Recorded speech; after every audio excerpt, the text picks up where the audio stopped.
We have a tremendous range of business schools that are with us for the CentreCourt event. And of course, it's always very interesting to look at the relationship that a business school enjoys with the university that they're part of. And I'm delighted to be joined by Frederic John, who is an MBA graduate from 2019 at Imperial College Business School, which of course is part of one of the top schools for engineering and science. And it's that fusion of business, technology, innovation, entrepreneurship, that of course is something that really is at the heart of the experience. So Frederic, thank you very much for joining us for CentreCourt.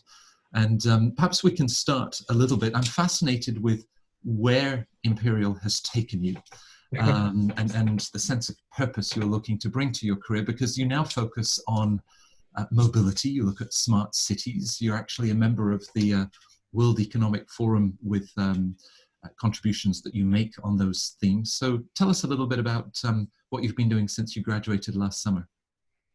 Yes, of course. Well, first of all, thank you very much, Matt, for the opportunity to be with you today. So a lot of things have happened since my graduation. So just a bit of background, why I decided to undertake an MBA. It's because I really wanted to pursue to make an impact for sustainable challenges around pollution and congestion.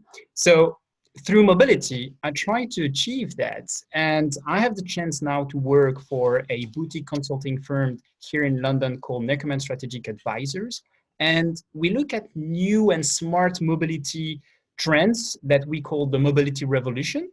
And I directly work with the managing director of this company called, he's Neckerman, Lucas Neckerman. And he's a global mobility thought leader. And I learned a lot. I learned every day about this fascinating and fast-paced moving industry. And on top of this, I'm also, as you said, a contributor to the Global New Mobility Coalition led by the World Economic Forum. I am also a guest lecturer at Imperial College and also to other universities to share my passion about mobility. And I also mentor startups, and I run a blog as well, where I share my passion, my vision, and my knowledge about this industry. Well, I can recommend to everyone that's joining us for CentreCourt to check out Frederic's blog. It's very thoughtful, thought-provoking, and extremely well written. So Thank you. I hope that people will take the time for that. Now, of course, you had studied business engineering in Belgium at the University of Mons. In your background, you'd had a couple of years at the Big Four. You were with Deloitte. So what was that impetus? You know, we often talk about the triple jumpers and people that are, reaching this point where they want to introduce the sense of purpose and, a new direction to their career. So, where did Imperial fit into those next steps? It's a very good question. So it has a story, I guess. And I was at a point in my career where I wanted to have a change. I wanted to work for an industry that excites me and be driven by a purpose for my professional journey. So these purposes were, as I said, around sustainability, congestion, and pollution. And so after a lot of discussions, I realized that the MBA was the best way for me to achieve this career change. So if I remember well, it was in December 2017, just a few days before Christmas, I decided to prepare my application and I bought the GMAT books. So that was the first steps for me to prepare this journey. And then why Imperial? Well, I guess it's very simple because I also wanted to add to this career change a relocation to London. So as you said, I am a triple jumper. So I changed industry, job, and country/city. Right. So the fact that I wanted to study in London, it reduces significantly the scope to target the perfect university. Imperial London was a natural choice because, the university is located in the heart of London at South Kensington, and it is a global leading institution in terms of innovation, sustainability, and entrepreneurship. And I believe that these are fundamental keywords to be successful in the smart mobility industry. So I applied, I got selected, and then I signed the contract. Right. And this year's annual forum at the school was all about sustainability and the future of business. So you're clearly in the right place. As you look back on what is a very intensive year, I mean, you're surrounded by the Science Museum and the Royal Albert Hall and the Natural History. I mean, it's a wonderful part of London. Did you get much time for that? In terms of highlights of the program, what really stood out for you? I think it's a very good question. I think the full-time MBA program from Imperial College London is very special. I will remember from it that it is an incredible balance between theory, practice, and personal development. So obviously you will have core modules and lectures to attend like in any other MBAs, that's normal.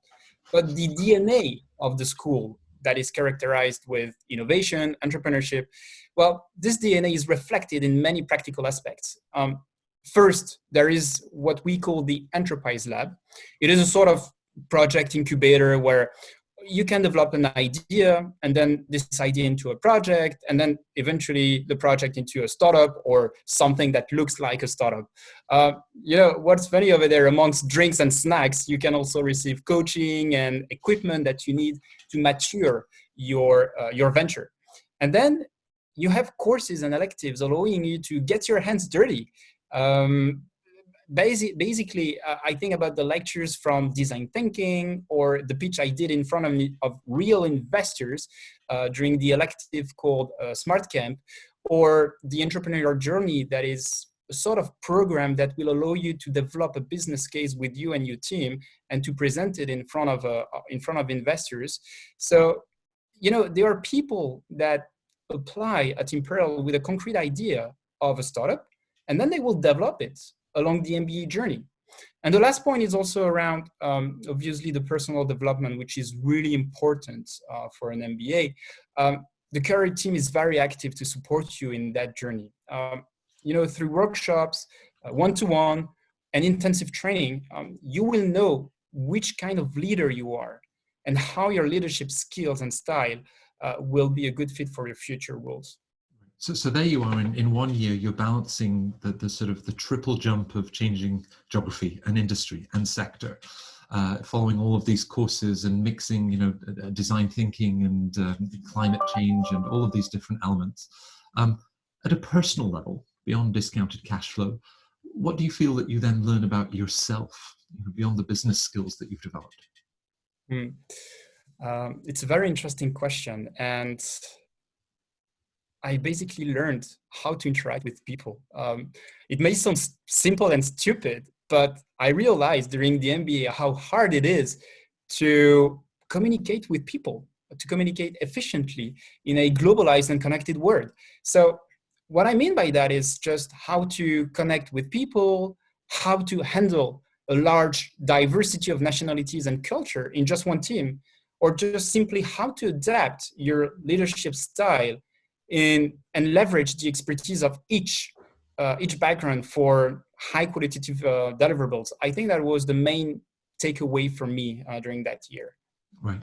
Now, you're a year out of the program and, building both with the World Economic Forum and your current consulting role. As you think about perhaps the longer term return on the investment that you've made in yourself through going back to business school, how do you think the MBA will continue to help to shape and influence those next steps of your career? Interesting question. Well, I would say on the human aspect, it's changed me, literally. As I said, the way I interact with people, but also the way I work, the skills. Obviously, you will learn a lot of new skills, a lot of new expertise in finance, in economic, and in sustainability, in innovation. So it will change you. The network, also the family you will integrate after the program is just incredible as well. It is really refreshing to be able to connect with like-minded people, but working for different industries and having different positions. So, I always believe that you can only have your own opinion and have a great experience if you get inspired by others, other experiences, other opinions. And so the MBA will help you with that. So I cannot tell you where I will be in 5 years from now, because we are living now in a really fast-paced moving environment. But I can tell you that the skills and what I lived during this MBA will definitely follow me. Right. Yeah, I think it's something for the class of 2020 that, of course, graduates into such a uncertain conditions and no doubt a very difficult job market.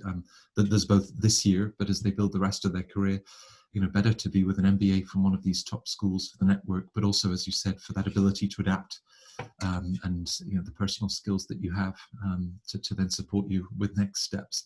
Now, of course, if we go back to December 2017, just before Christmas, when the idea of business school is in your head, I'm assuming that you didn't ask for GMAT prep material as under the Christmas tree, but I think that's part of your advice in terms of then preparing applications. So what would you share with any future applicants to these top schools? Yes, well, the application process is a very challenging, exciting, and stressful moment, but we have to go through it. So I would just suggest an easy process in 4 steps to prepare a good application. And the first step is just to identify your triggers, then to try your motivation, then, well, you have to choose your school, and finally, you have to apply. So in my view, you need to identify what is your trigger. What will drive your motivation during the entire application process and the study period? Because, I believe that a full-time MBA is for those who are looking for at least one of these different elements. Either you want a career change, like I wanted. So you want to change industry, job, or location, like I did. So you can be a simple jumper, double jumper, or triple jumper. Or you want to integrate a new network, or you want to get maturity, or finally, you just want to enhance your business expertise because you're from another background. For example, you are an engineer, you are a computer scientist, or a doctor. If you do not fit at least one of these elements, I think you should reconsider very seriously the investment. A good way, well, as you said, a good way to try your motivation is to take as soon as possible the GMAT. I'm not saying you have to sit right away at the center to take the exam, but you should start studying and practicing early in the process. Just don't leave the GMAT as the last step of your application. It won't be a good piece of advice. If you can't motivate yourself enough to just crack the test, well, perhaps full-time MBA is not the right adventure for you at this moment. So afterwards, you need to find a business school. So let's avoid any sort of courtesy. Ranking matters. Especially if you want to work for a consulting firm or large corporates, they will look at it. That is for sure. So you also need to choose your location wisely. There is no sense to study 10,000 miles away from where you want to relocate after the MBA because it's going to be difficult to network and to source opportunities. And finally, I would also recommend to the non-native English speakers like myself to hire a coach to review the documents. I did it, and it was very, very impactful for my application. I think also, last but not least, the final piece of advice is just enjoy it. Enjoy the process. I know it is demanding, it is challenging. You will laugh, you will cry, trust me. You will swear, you will sweat, I'm sure of it. And perhaps you will crash some books across your room like I did. But at the end of the day, it's a unique experience, and it will only happen only once in your life. So enjoy it. Thank you for making that point, because I think it's often lost in the anxiety about all of these selective top schools. It's a great opportunity to step back for the sort of introspection and self-reflection about, in your case, the sort of sense of purpose that you wanted to bring to your work. So Frederic, thank you. Can you just remind all of the viewers your blog? It's what address should we be looking up? Yes, sure. So my blog is frederic-john.com. And then you will be able to access all the articles I'm writing about smart cities, smart mobility, and also about MBAs. I give a lot of tips and tricks to network, to connect with people, and to just make the most out of your experience. Shared some great insights with everybody today. Thank you very much for being such an energetic and thoughtful part of CentreCourt. And I wish you well with your writing and, of course, with next steps in a very mobile career. Thank you very much, Matt. Thank you. Thanks, Frederic.